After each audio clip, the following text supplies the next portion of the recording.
In a monopolistic competition, we are moving further away from the perfect market structure. So, from this is the first step towards the imperfection.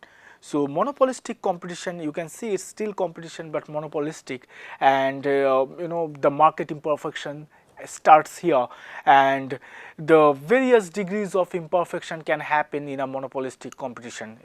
It can be extremely like it can be very close to perfect competition with the relaxation of certain assumptions, but it can also be close towards towards duopoly or oligopoly, but not of course a monopoly. Yeah, because monopoly has only one firm, and here the first condition is here also there is a large number of firms. So in monopolistic competition also, every time we talk about see that every time we talk about the characteristics of a particular market structure, we start with the number of firms. So here also we are talking about the large number of firms. Yes, in monopolistic competition, similar to the perfect competition, right? So the second thing, which the first shift probably from a strong shift probably from perfect competition, is that there is a product differentiation.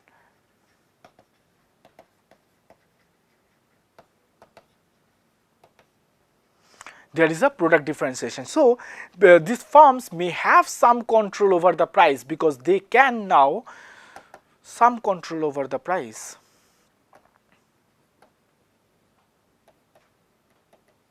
Because here they can now fix separate prices for separate commodities, separate kinds of products.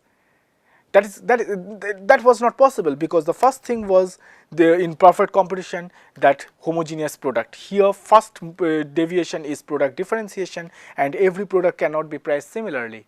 So there is a differential in the price, and who decides the price? Here the firms decide the price, because they know the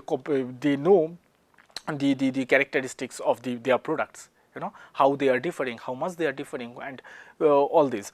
So the third one will be now slowly that we are moving towards price setters from price takers. So some control over the price will take you to over here, but here product differentiation, they may be close substitutes, but not but they may be close substitutes but not perfect. Everything is not similar. So this I can use probably one soap in case of others, the soaps, maybe the colors are different, blue and white, but they are from the same company, so I can just choose. Or white Dettol soap or orange Dettol soap, I can just choose. Probably they are different in terms of as a product, but the variation is, the difference is so low that they are close substitutes, but not the perfect substitutes. Number one. Number two, in terms of other, say, if I just want to go to get an injection, maybe a tetanus ATT injection, then probably I will, it doesn't matter really that whether I will go to a doctor, or I will go to a simple diagnostic center, or I will go to a lab technician who is certified, because everybody can serve me the same way. So so, and or maybe if I know a nurse or a midwife, may not be midwives, a nurse, maybe they can also do solve my problem. So they can be substitutes, but not perfect substitute. So now slowly with the product differentiation, they are moving towards the price setters, and as they are price setters, they have their own demand curves. For each product, differentiated product, they have their own different curves, because for each demand curve we have a separate price. May not be, but mostly, because we are claiming that the products are different. My Colgate paste has salt, or that Colgate paste has neem, or something like that, and they are different, because your teeth may need salt and your teeth may need neem. I don't know how it matters, but they say, and they show that doctor has recommended, so I am going for that. Yes, so and that will have differential prices. I don't know whether the price is different because the price of salt or price of neem are different, or the effectiveness is different. We have no idea. So when we have no idea, then the knowledge imperfection arises, so the knowledge imperfection.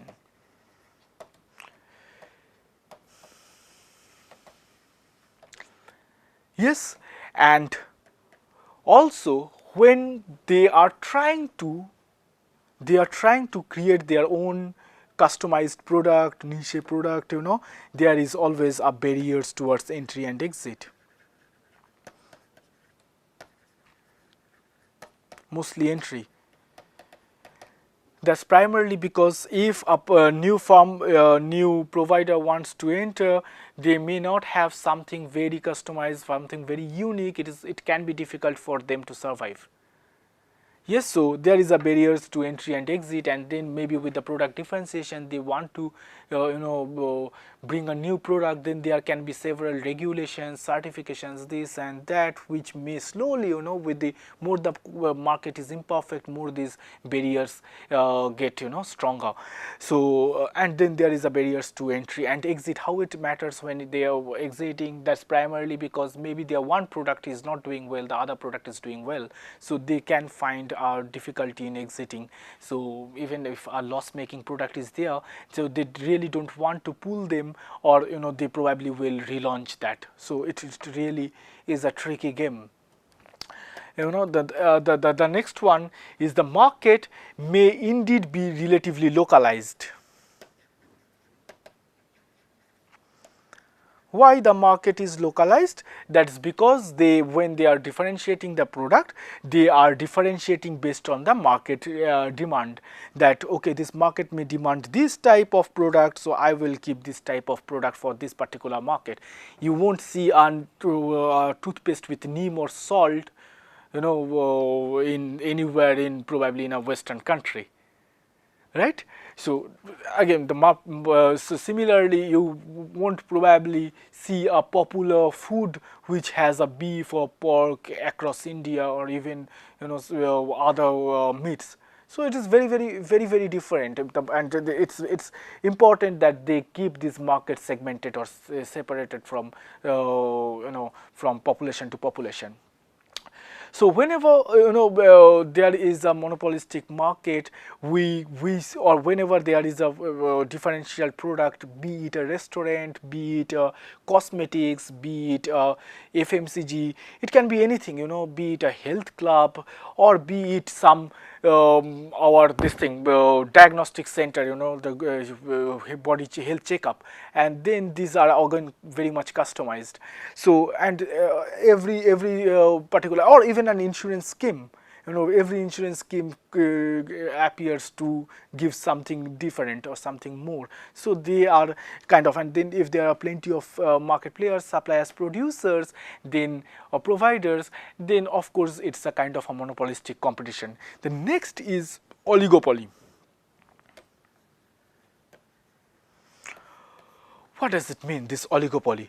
So now from competition among a large empty number of people with no product differentiation, perfect knowledge, free entry exit to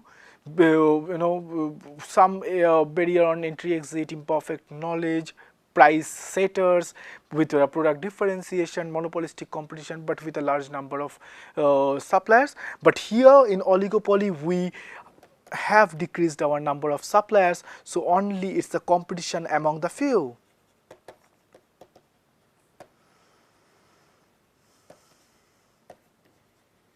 So the number of market players have reduced, but even if there is a large number, so what happens?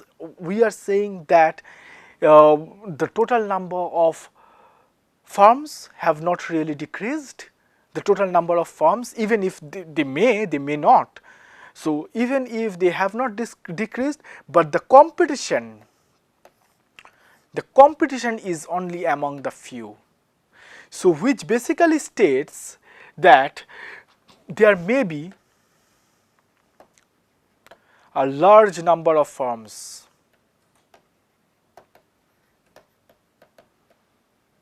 in the industry which is dominated by few. Yes, so even if there are say 20 firms, but it can be dominated by 4, so the competition is only among 4. The rest 20 is not. It can be seen very well in the automobile market. So there are plenty of cars roaming around, but the competition is basically between the Maruti Suzuki, maybe the Hyundai, maybe the Tata, may not be, but still, you know. Similarly, for the two-wheeler market, it may be only between the say Honda and or Hero and Bajaj, and to some extent Honda. So so it's or TVS, yeah. So it's even if there are plenty of firms, the competition is slowly reducing. Yes, the next one is the how we define this lower concentration rate. A lower competition rate is through concentration ratio. What this concentration ratio says, this is the proportion of total market sales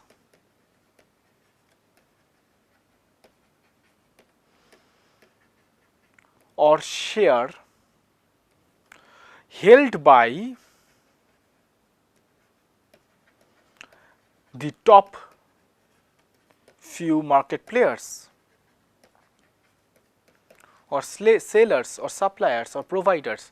Yes, if there are only 4, then if there is out of 20, the say the total market sales is 100 crore rupees, and what is the share of 4, and then they may have a share of 75 crore rupees of the 100 crore rupees, and that is the 75% of all the firms or the entire industry are being held by these top 4 market players. Yeah, so this is actually the concentration ratio, and then the more the concentration ratio is, you know, the oligopolistic market moves towards an monopolistic market, again if it is ruled out of 4 again by 1.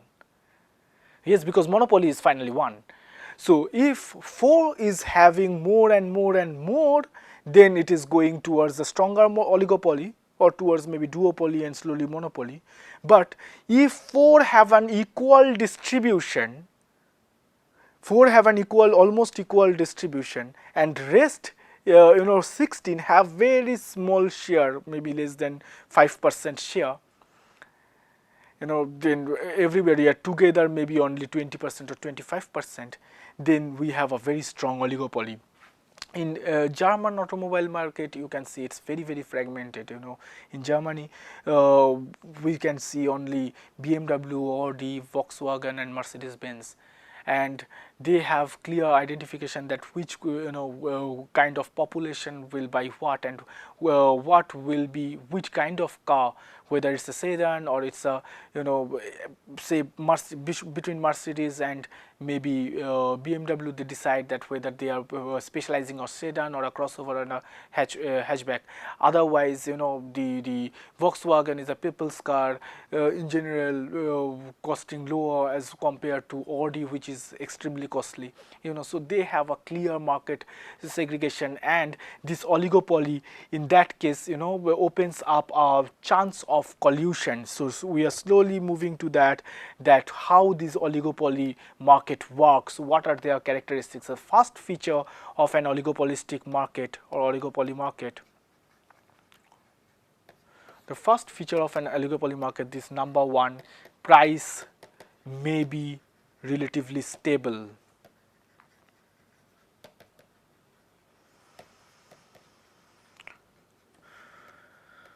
Across the industry. Yes, nobody wants to lose the industry. Nobody wants to lose, because 4 may have the entire authority, or they are enjoying the majority of the authority. So whatever they will decide, the entire market will follow that. if some particular, see in the mobile market there are plenty of mobile companies who gives you mobile at a very cheap rate, but people still buy the either maybe Motorola or maybe Apple or maybe Nokia or maybe Samsung, or maybe nowadays I don't know, Redmi, Oppo, several are there, I really don't know. But then it's the market is dominated by only few, and it is dynamic because it is dynamic based on the product, based on the product differentiation, how the customer is keeping them. Say at one point of time Nokia really had a strong market, nobody close customers. One point of time Micromax really came up very fast, and then slowly these Chinese mobiles picked up, as well as Apple targeting a particular section of the population. So and over here you can see that there is a collusive oligopoly, there is a chance of collusion. Collusion is just opposite to collision, that they can decide among themselves that okay fine, let's segregate the market, let's decide that what will be our niche areas, what will be our uniqueness, and then we will try to tap the market accordingly. We will try to allure our customers based on our capability or based on our uniqueness, yeah, so that we don't actually fight amongst ourselves, and we enjoy the largest share of the market and can enjoy the the whatever we want to do, the product differentiation, the advertisement benefits, the several others, negotiation with the government, everything. So and it happens very well even in the hospital industry. Some hospitals may specialize, say NH specializes on cardiology, some hospital may specialize on oncology, some hospitals may specialize on maybe gastroenterology, or maybe say plastic surgery, or something else, so orthopedic surgeries.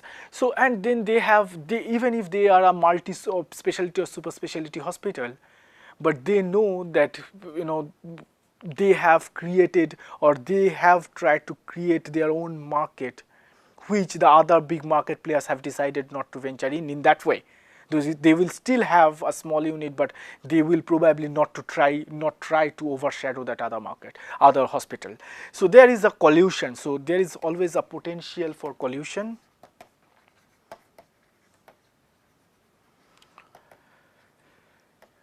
Third is the behavior of firms affected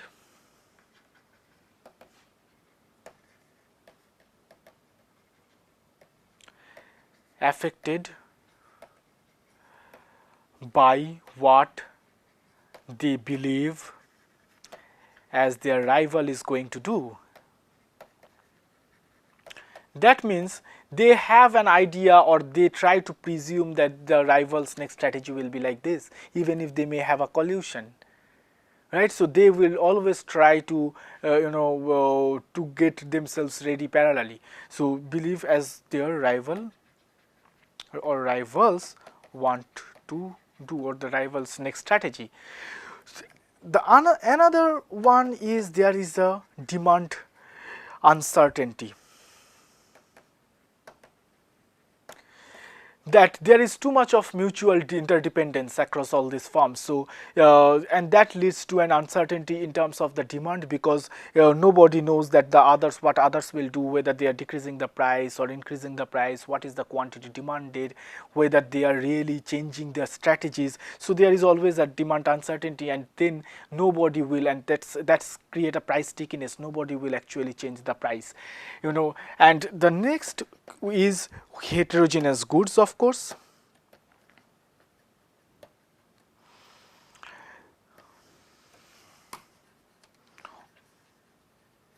Goods or lesser homogeneity.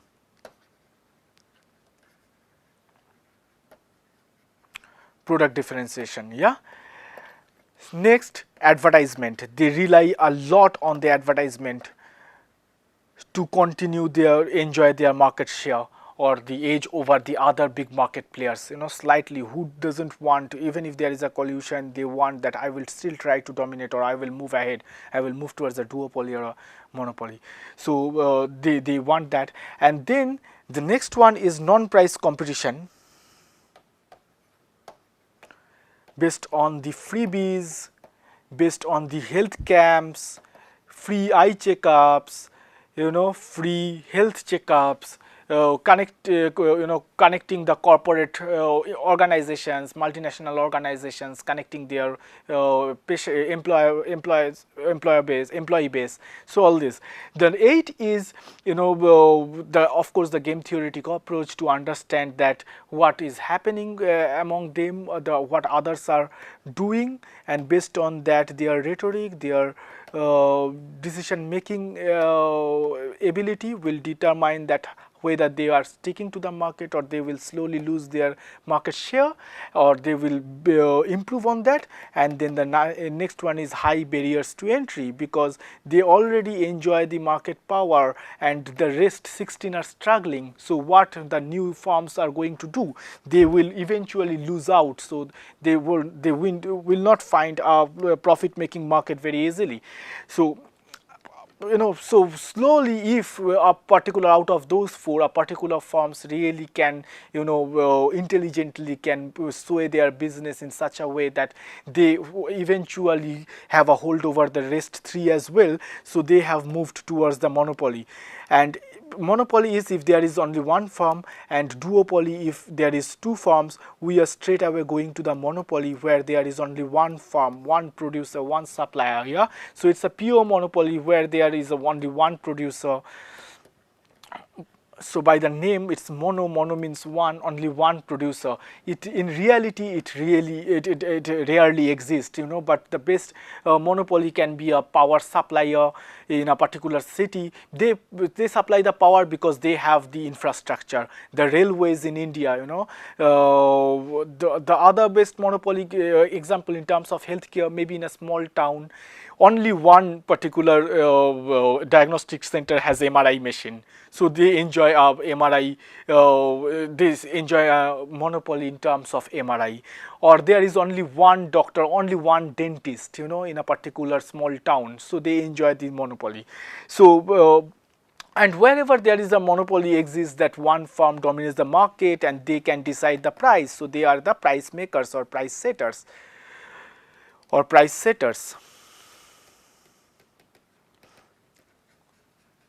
They can differentiate the product,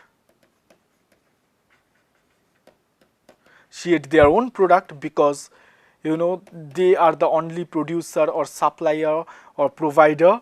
And so generally in a monopoly market, people really, there is a strong information asymmetry.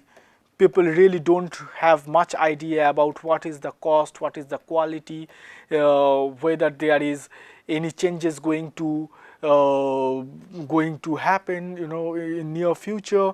So there is a strong information asymmetry, and people are always kept, are always at the receiving end, the customers.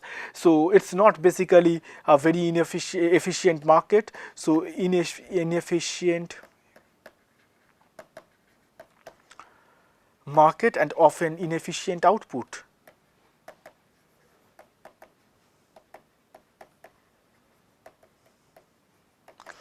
Yes, so it is of course a market failure, but in some cases, say the government wants to become a monopoly because they want to have a strong regulation over the market. So it's absolutely fine. So it matters that how and when and in which condition the monopoly is being ensured, or whether it's because it's a product of market imperfection, it's a forceful, or it's a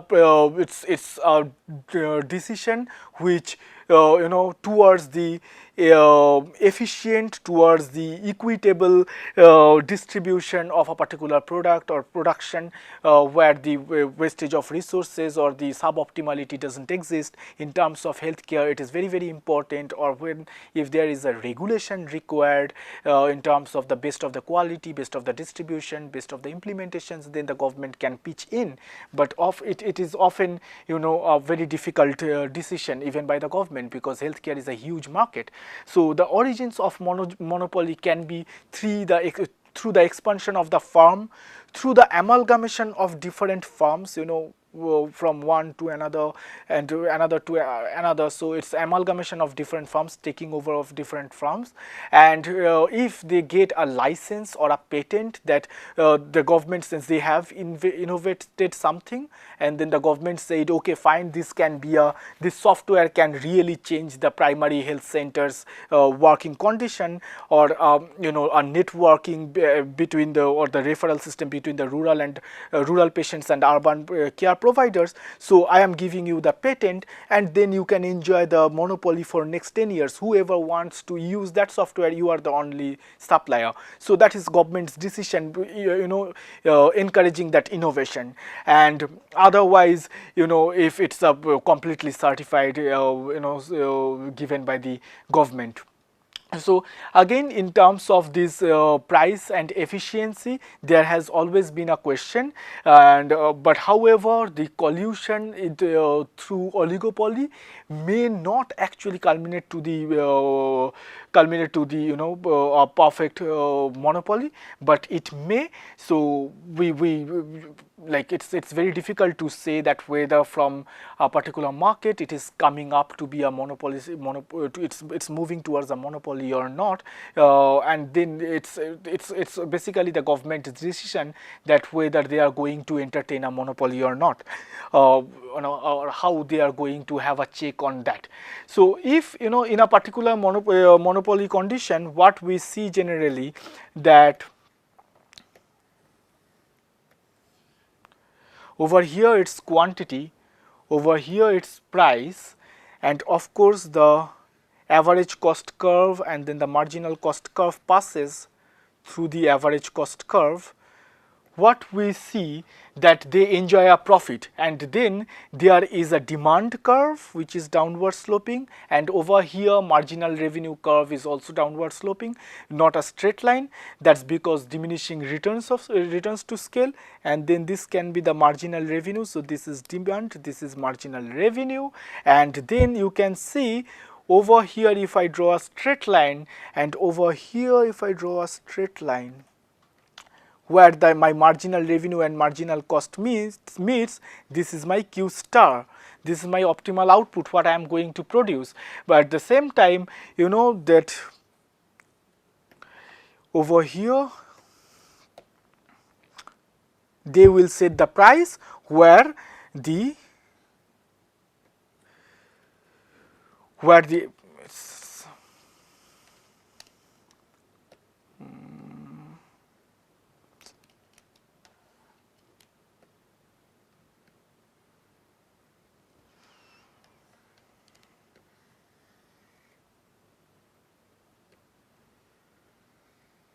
yes, they are going to set the price where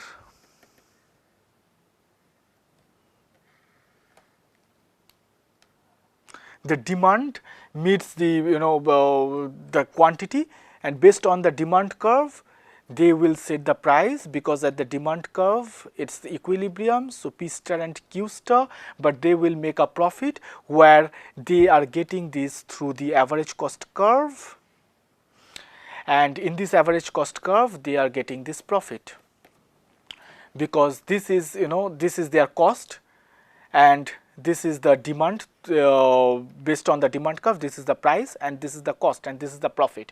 But what eventually, so this is a short run framework, but what eventually happens in a long run framework is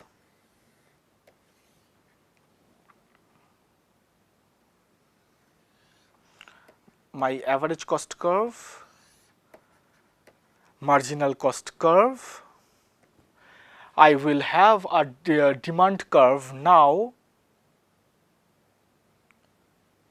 which is tangential to the average cost curve, and my marginal revenue curve will be something like this, and then my demand and average cost by price will come from here, and this is my demand and average cost curve intersection point. So this is my cost C, and I will set the price over here as well. So actually they are not making any profit in the long run. So and then it's basically should be like this.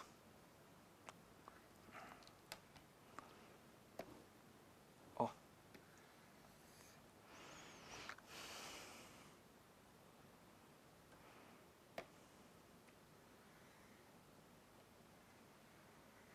Yes. So here no profit no cost condition in the long run. So this is how the monopolistic competition, or more towards monopoly, this market imperfection where the price is not stable works out. Thank you. So this is all about our market structure, and we will talk about why market structure doesn't really, why it's not really perfect or moves towards imperfection in a healthcare market. Thank you.